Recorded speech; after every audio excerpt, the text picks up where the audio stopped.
Laredo International Airport, Texas. Continental Express is such a watershed moment for accident investigation. Outside looks good.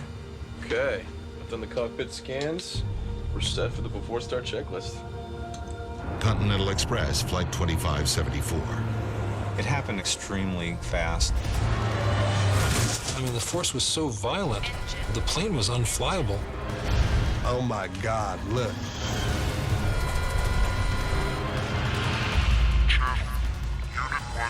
I was a little bit scared when I first saw the wreckage.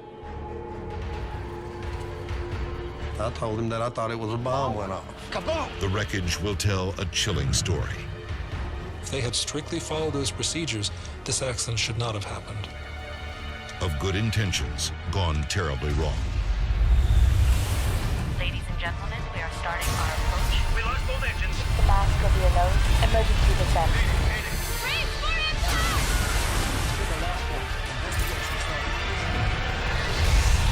He's gonna crash.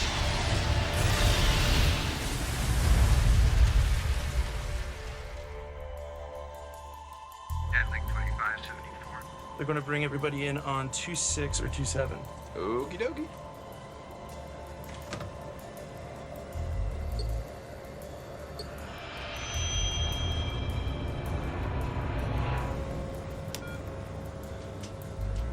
Autopilot off. Continental Express Flight 2574 and its 11 passengers nears the end of its 1-hour flight from Laredo to Houston, Texas.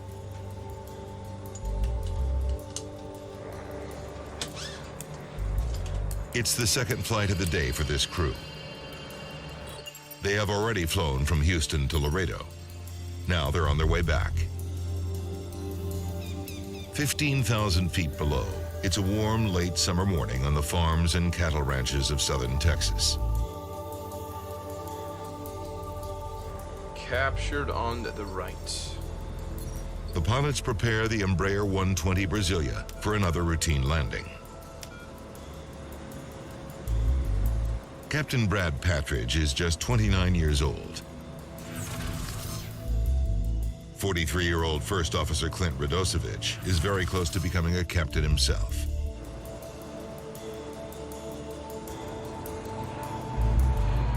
They're less than 70 miles from Houston, home for both pilots.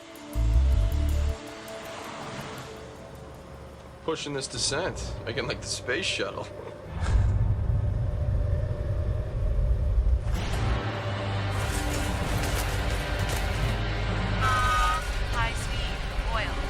In the blink of an eye, the plane is plummeting towards the ground.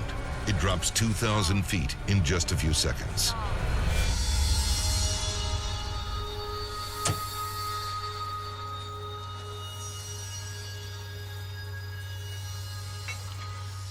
Far below, Kerry LeBay and his brother Clifton are working on their farm. My brother and I heard an explosion. We both looked up in the air, and it was, oh my God, look. Seen a plane coming out of the air. The plane was spiraling. Flight 2574 plummets to the ground at more than 300 miles an hour.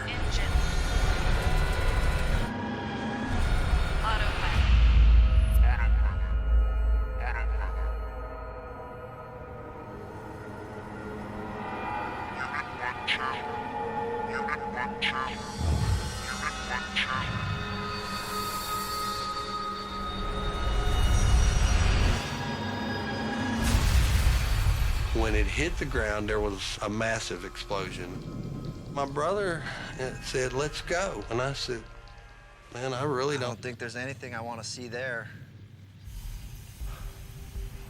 When I made the 911 call, they were asking for directions, and I told them, I said, all you have to do is follow the smoke.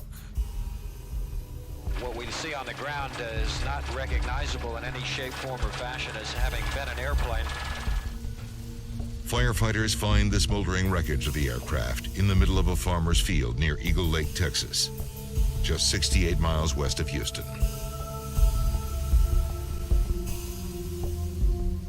As you went there, you If you wouldn't have knew it was an airplane, you would have just thought it was a pile of trash. It was burnt so far. 10 bodies were found inside the wreckage, 4 outside. All 14 people on board, including Patridge and Radosevic, are dead. Accident investigators must now figure out why lives were lost on a popular commuter flight. Whenever one passenger dies in a scheduled flight, we launch an entire team. That's understood. We have about 12 specialties that form the GO team, and we have to be prepared to launch on 3 to 4 hours notice. Jim Ritter is an engineer who specializes in airplane mechanics. One of the key things that we do in every accident investigation is we try to figure out, why did the airplane behave the way it did? Was it normal performance, or was there a malfunction that can explain what caused the accident?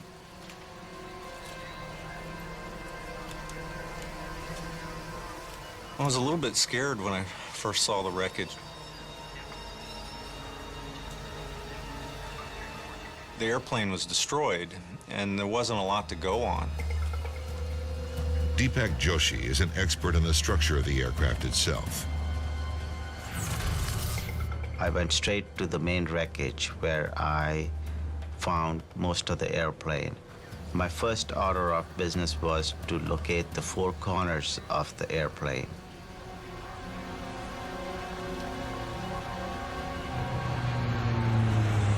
The small plane was a Brazilian-made twin turboprop, the Embraer 120.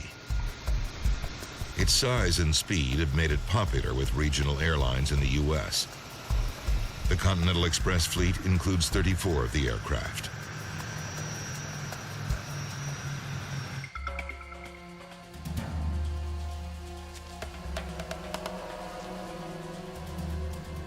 The first day when we got down there, I led the group in terms of interviewing 6 witnesses.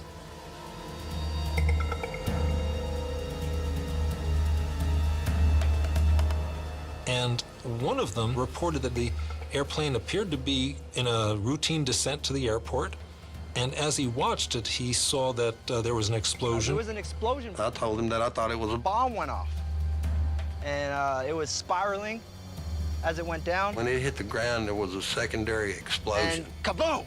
The primary explosion is what caused us to go, oh my God. I could see a hole in it. It looked like it had a hole in it about the size of a Volkswagen. The eyewitnesses were unanimous that the airplane was on fire before it reached the ground. Seen this plane, solid fire, just the outside wings and going straight down. The wing was blown completely off, and it was just dangling there. The eyewitness testimony is compelling. An onboard explosion caused by a bomb seems like a very real possibility.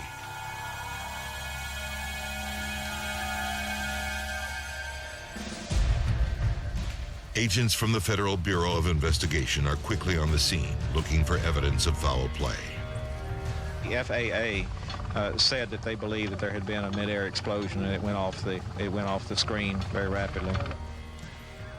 The FBI had gotten a report that someone had placed a bomb on the aircraft, and they were being very careful and making sure that there was no evidence of any kind of bomb or criminal activity. The NTSB has heard reports of a federally protected witness testifying in a Laredo drug trial who was reportedly booked on the Continental flight. The suspect missed the flight after the trial ran late. What I'm telling you is our investigators have nothing on that. I don't know how much more clear I can be on that. The wreckage itself gives the investigators an immediate clue about the crash. I saw the cockpit was there, the fuselage was there.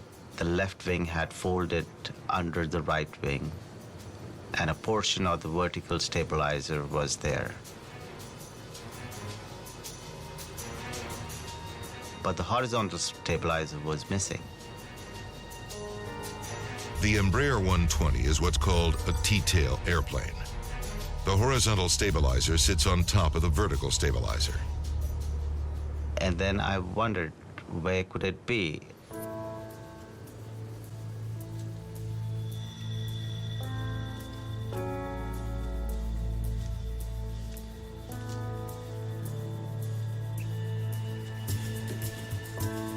218 yards away, well back from the main wreckage, Joshi finds the missing tail section.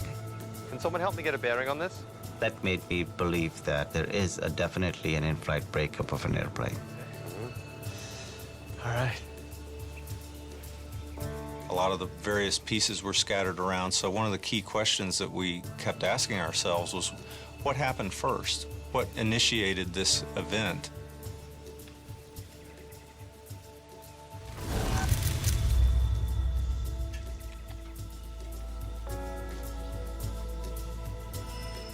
I'm guessing that tail came off at about 9,000 feet. There's something there, something speaking to us in that evidence. Deciphering the message won't be easy. But as the story of Flight 2574 unfolds, investigators will uncover a shocking accident scenario, unlike anything seen before.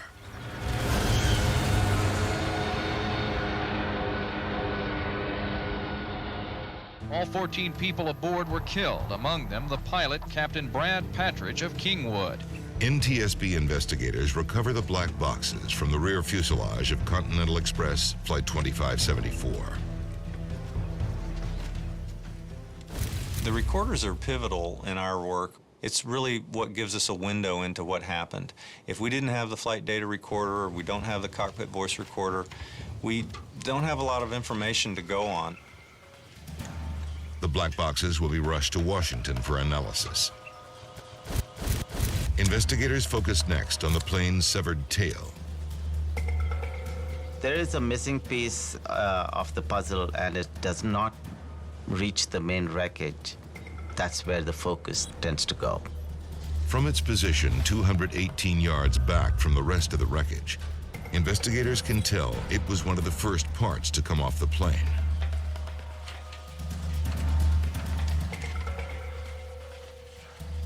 They wonder if corrosion or metal fatigue may have weakened the tail to the point of failure. When a piece of metal bends back and forth over time, it eventually snaps.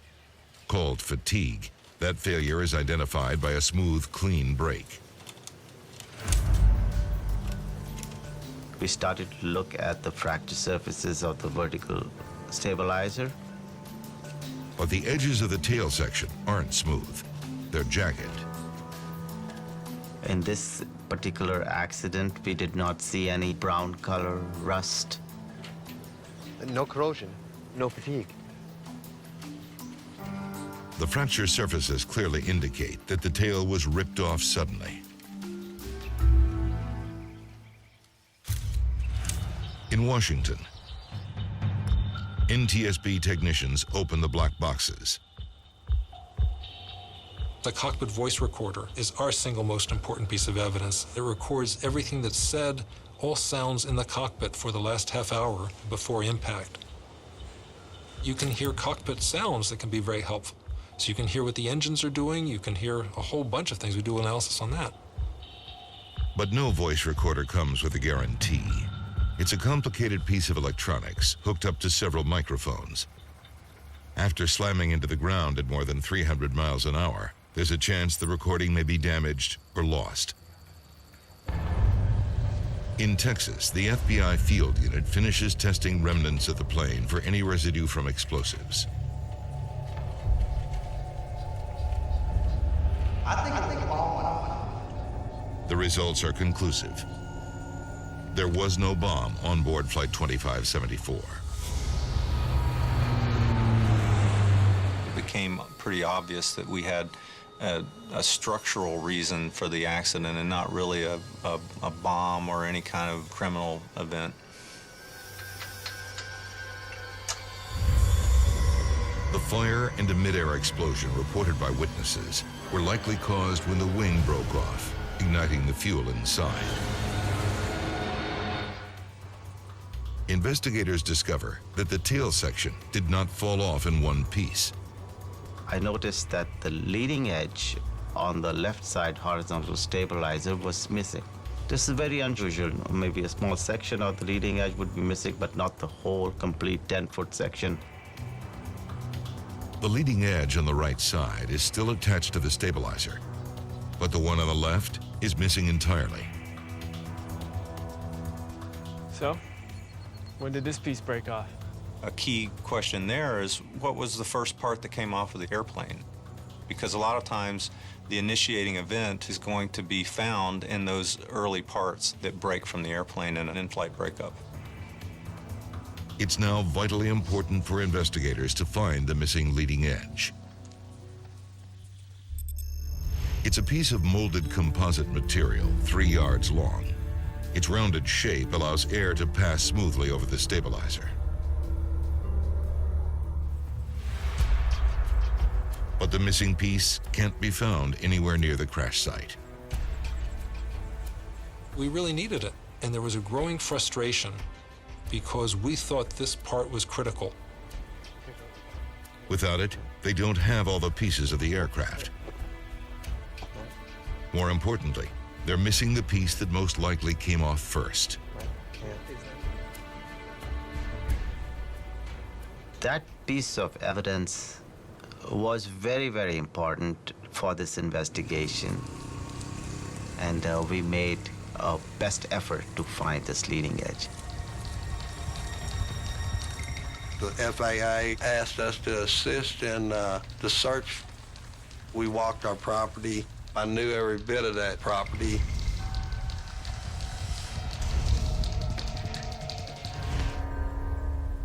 As searchers comb the area, Jim Ritter receives a copy of the CVR data from the lab in Washington. The good news is the recording is intact. The pilot's final moments have been clearly captured. Radio check. Ritter wants to see if they discussed a developing crisis, or perhaps were forced to make a sudden maneuver to avoid an oncoming obstacle. If the airplanes are flying within 6,000 to 8,000 feet, you might have some involvement of birds. But the twin turboprop was flying much higher, well above any threat of a bird strike. Radio check. I can hear you loud and clear. As you also. Okay, I'll get you some ATIS. But the CVR is mostly filled with the sound of controllers giving the pilots routine instructions. Jetling 2574, say your heading. 050. Jetling 2574, roger. Fly heading 030. And normal conversation between the pilots. Got a few days off coming up. Gonna head down to the coast, little R&R, little golf. There are no hints of trouble on this flight until the first officer pushes his plane into a rapid descent towards Houston. Pushing this descent, making like the space shuttle.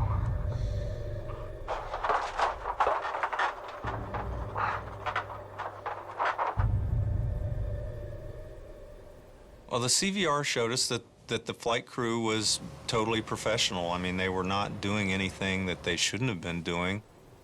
Investigators listen for any other clues.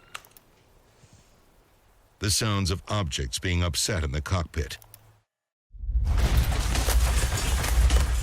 The engine suddenly screaming. The blare of flight warning alarms. Stall. Stall. Stall. But there's no more conversation at all. The recording tells investigators that Patridge and Radosevich had absolutely no advanced warning of their plane's sudden plunge. The event happened extremely fast. I don't think there was anything that the crew could have done.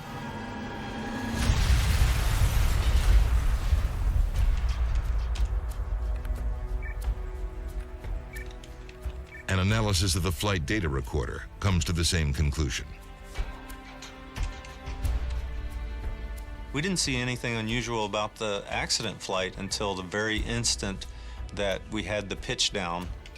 Until the plane went into a dive near top speed and broke up, there was nothing abnormal about this flight.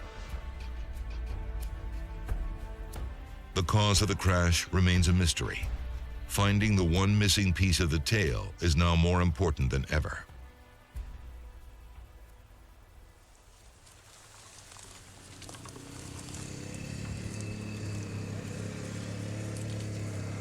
We were doing marches through the area, and after several days went by, it was difficult. We had flights by the local volunteer groups were flying over the site. They're searching a 4 square mile area for a 3-yard-long composite piece. Finding it is a long shot. There was this growing theme that we have to find that part. And there was a frustration that it was way more difficult than we thought. We had engineers from the aircraft manufacturer helping to tell us how heavy the parts were. Do you have the weight of the piece? The dimensions of the parts so that we could figure out what drag levels we might see. Ritter logs the coordinates of the crash site. He studies the weather patterns from the day of the accident. So I took that information, put it together, and calculated where the leading edge radius should be. Finally, he comes up with a possible location for the missing piece.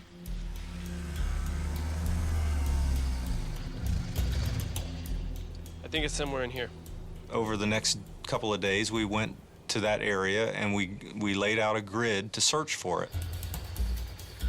We searched for it in the four-wheelers and in the helicopter. On the 3rd day of the search, some good news. We were flying over the Texas countryside, big cattle country. Suddenly the pilot sitting next to me said, "I think I see it." The piece is in the area predicted, but it's so well camouflaged, it was nearly impossible to spot. People had walked by it hundreds of times, but it just happened to blend in with the cattle fence. Hey, Jim, we found it, and it's just where you said it was. Of course it is. You just weren't looking hard enough. We had spent several days, all day long, long days and nights, calculating where to look, and so I was elated when we finally found the part.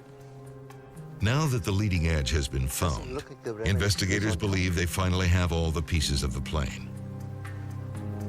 We were really excited because it's important. You want to do your best to understand what happened in an accident. And if you didn't have the key part, there would always be questions. Right away, they noticed something unusual. The evidence indicated that the leading edge upper surface holes were absolutely clean, no elongation, no damage. But the holes that hold the piece to the bottom of the stabilizer look quite different. The lower surface holes onto the leading edge were elongated, they were cracked, as if you have pulled it through the fasteners. The missing piece was found over 1,000 yards southwest of the tail section. There is no question it was the first piece to fall off the plane.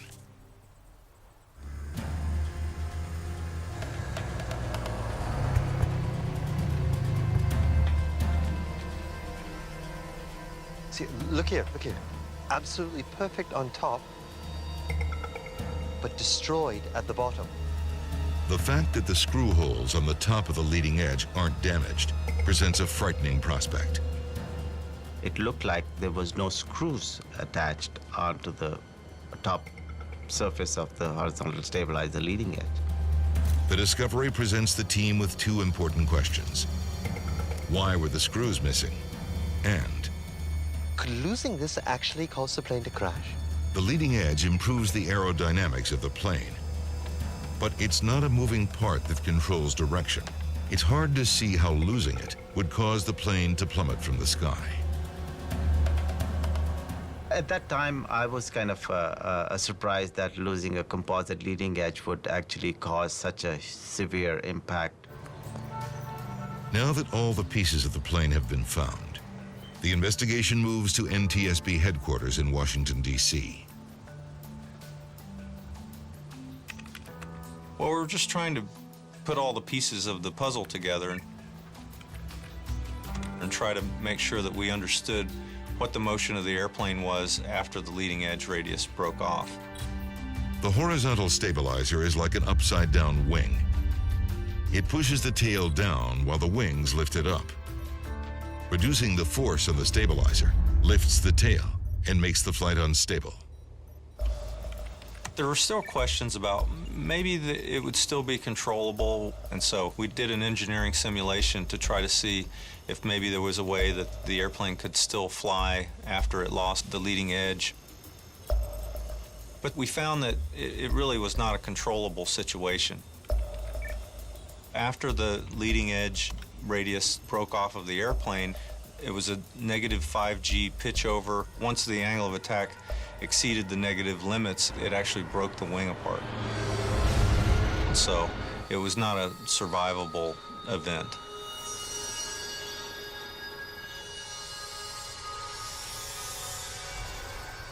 The simulations are conclusive. Losing just one leading edge along the horizontal stabilizer will send the plane into a catastrophic nosedive. Precisely what witnesses say happened to Flight 2574. If there's any component of the wing that you don't want to lose, it's the leading edge. The team now knows what triggered the crash, the loss of the stabilizer's leading edge. But what they still don't know is why the part seems not to have been properly attached. Examining the maintenance records for the aircraft, Brenner makes a disturbing find. A maintenance crew worked on the horizontal stabilizer the night before the accident. The evidence was mounting that we really needed to look in depth at the maintenance procedures done the night before and the maintenance area. Continental Express is one of the most popular carriers in the United States. The lives of thousands of passengers depend on the entire fleet of aircraft being properly maintained. Investigators urgently need to find out what went wrong in the hours leading up to the crash. NTSB investigator Malcolm Brenner travels to Houston Intercontinental Airport to talk with the maintenance crew that worked on the plane the night before it crashed. In general, we wanted to visit the facility to see what the facility looked like, and then to go through specifically what had been done the evening before. Now, many times a lot of work happens on these overnight shifts, and they have to get an airplane back out to fly the next day. Terry Von Faden teaches aviation safety. She uses Flight 2574 as a case study. So there's a push to turn this aircraft around quickly. Sometimes you can get the work done, sometimes you can't. In preparation for winter, Continental Express had been inspecting and repairing the de-ice boots on its fleet of Embraer 120s. The de-ice boot is a rubber bladder that can be inflated by the pilots to break up ice on the wings and tail. We wanted to interview every mechanic, supervisor, and inspection person who took part in that activity. Brenner is particularly interested in 3 employees. Shift Supervisor Adam Dillon, Troy Anderson, an inspector responsible for checking the work of the mechanics, and the evening shift supervisor who started the job, John LePage. Thanks for taking the time. So, what was the plan for the night? We had about 10 hours to change both boots. Replacing the boot involves removing the leading edge, stripping the old boot off it, and putting on a new one. The entire piece gets screwed back onto the horizontal stabilizer. This is a big job to do all in one night. It was scheduled to have these replaced during the midnight shift. Somehow, the evening shift had some extra time and decided they can help out get this airplane out, so we'll get it started. Grab what you need. I'll get the boots. Watching over the work being done by the mechanics is Inspector Troy Anderson. I had some time to lend a hand.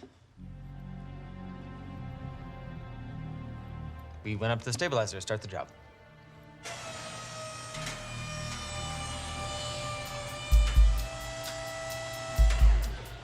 Mechanics started working on the bottom. The inspector volunteered to climb up on top of the thing and get the top ones. The evening shift, the second shift of the day, was going to remove the screws holding the leading edge in place. The rest of the work would be done by the midnight shift. At 10 p.m., Adam Dillon takes over as supervisor for the midnight shift. Hey, finishing a seat check, engine maintenance, and a boot swap. Both sides. Yep.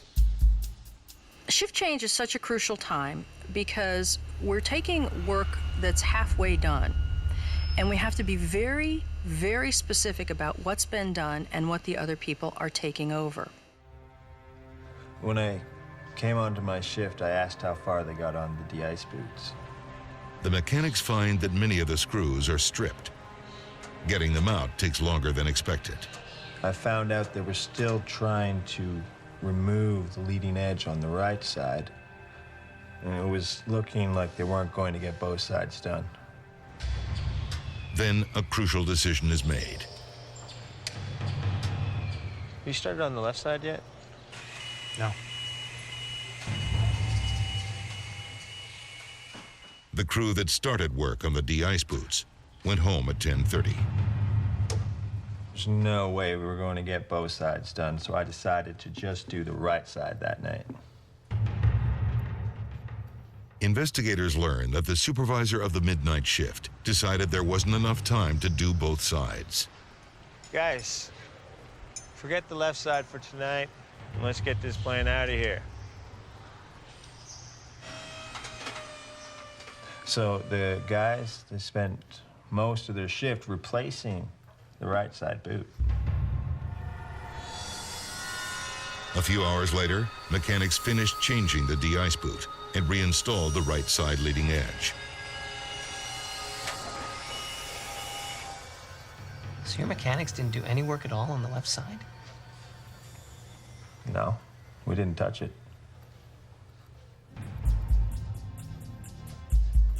After having changed just the right de-ice boot, Airplane 701 is rolled out to the gate for the first flight of the day.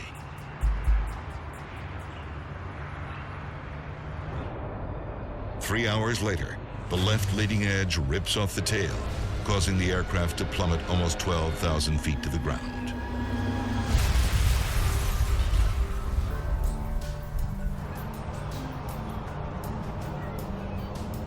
Back in Washington, NTSB investigators try to piece together the information they've gathered so far. Dillon and Lepage. The individual mechanics, the supervisors, in general, I thought we had good cooperation. They did describe what they were doing. I think they were credible. I believe they were trying to help. Where was Anderson if he was helping? We had about 10 hours. No way we're going to get both sides done. I had some time to lend a hand. The second shift. Investigators are almost certain that the screws were removed from the top of the left side leading edge and never replaced. But maintenance workers insist they only worked on the right side. Investigators are puzzled. So the second shift started the job. These guys, they started on the right side. Their inspector, he helped them. It's always dangerous when you change from one shift to another shift, and that's why there are very strict procedures about that. They were bypassing them. The inspector jumped in to get this airplane moving. That was all disturbing. Did he ever say what he did up there? Yeah, that's great. Let me see that. Help the mechanics remove the de-ice boots. What does that mean?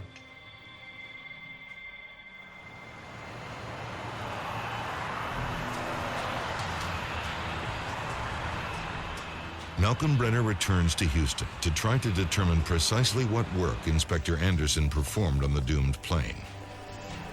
Help mechanics remove de-ice boots. It's a very simple statement. It's not specific as to what was taken off the aircraft, what was done, where the maintenance stood at that time of the shift turnover.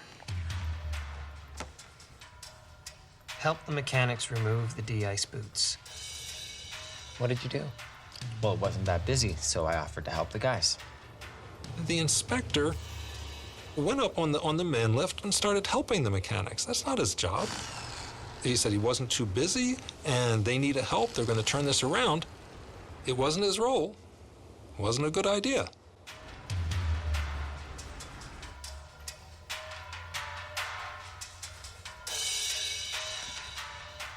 So what side did you work on, Troy? Just the right? Both. Look, when I left, the plan was to do both sides.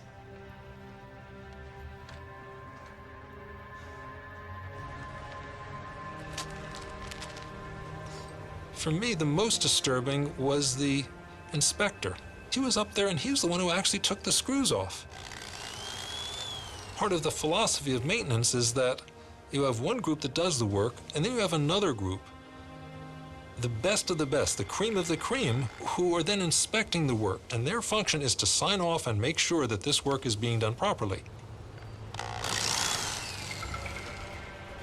He had a bag of 40 screws, and he left the bag of 40 screws that he took out on the man lift for the oncoming shift. You started the left side yet? No. I spoke with the second shift supervisor.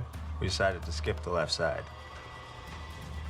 So he asked the supervisor, have you done any work on the left side? The supervisor looked up and said, no, not that I know of. Guys, forget the left side for tonight, and let's get this plane out of here. No one on the midnight shift knew that Anderson had started pulling screws from the left side. The work records weren't done. And the procedures, even though they're in place and should have worked, they weren't followed. Did you give your mechanics the paperwork to fill out on the job? No. Sometimes the paperwork takes longer than the job itself. On a shift turnover, that's one of the critical things that you have. You have a written record that anyone can go back to. It wasn't done. None of the mechanics from the evening shift filled in the cards that detailed the work they'd done for the next shift. Paperwork is never fun, and then when you're describing something you've already done, people don't necessarily want to do that. I've already done it. I did it. I don't necessarily want to go back and write it down that I did it. And we asked the supervisor, why wasn't it done? And he said, well, it's a simple procedure, and sometimes it's not worth doing. If you take out a bunch of screws, you wouldn't issue the work cards. It's more trouble than to do it. That was disturbing. And Inspector Troy Anderson was vague about the work he did. His write-up didn't really describe the fact that he took the screws out on the left. He did not see his role as a mechanic on that aircraft, so I think perhaps he didn't take writing on those cards as seriously as he should have, because that was the mechanic's job to do that.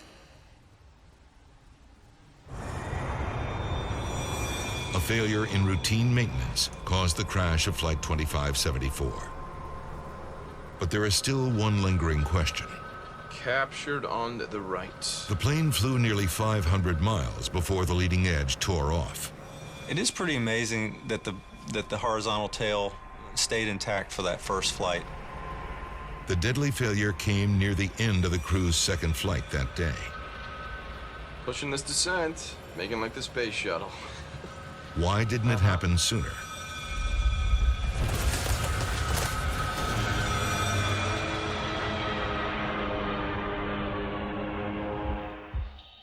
Investigators pore over the recorded data from both flights. They compare flight parameters like speed, heading, altitude, in search of anything that might provide an answer. It was a question of, how much the forces would have changed. They zero in on the plane's airspeed during descent. Just before its fatal dive, Flight 2574 hit a speed of 260 knots. Though safe under normal conditions, that's close to top speed and 44 knots faster than the previous descent. They conduct a study to confirm suspicions that those 44 extra knots were enough to trigger disaster.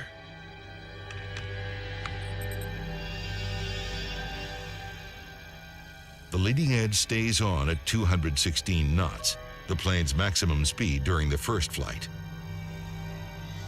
The aerodynamic forces never quite rose to the level that they did on the accident flight. But an increase of 44 knots drastically increases the amount of drag on the leading edge.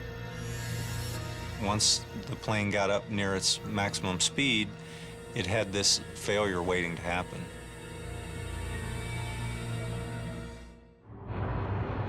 The tragic significance of First Officer Radosevich's last words is now clear to investigators. Pushing this descent, making like the space shuttle.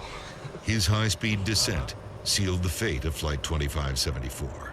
The airplane broke apart at the highest speed that it reached since the maintenance was done the night before. The aerodynamic forces were very high, and so eventually they were enough to bend the leading edge radius downward because it wasn't attached anymore on the top of the horizontal tail, and they bent it downward to the point where finally the oncoming air was powerful enough to break it off. At 260 knots, the leading edge rips off. When that part failed, the plane was unflyable. High speed, oil, high speed. I mean, the force was so violent. Engine. On the cockpit voice recording, the pilots don't say anything after it happens. They were probably incapacitated. It's that violent. The massive negative G-force would have instantly sent blood rushing to the brains of the passengers and crew, rendering them unconscious.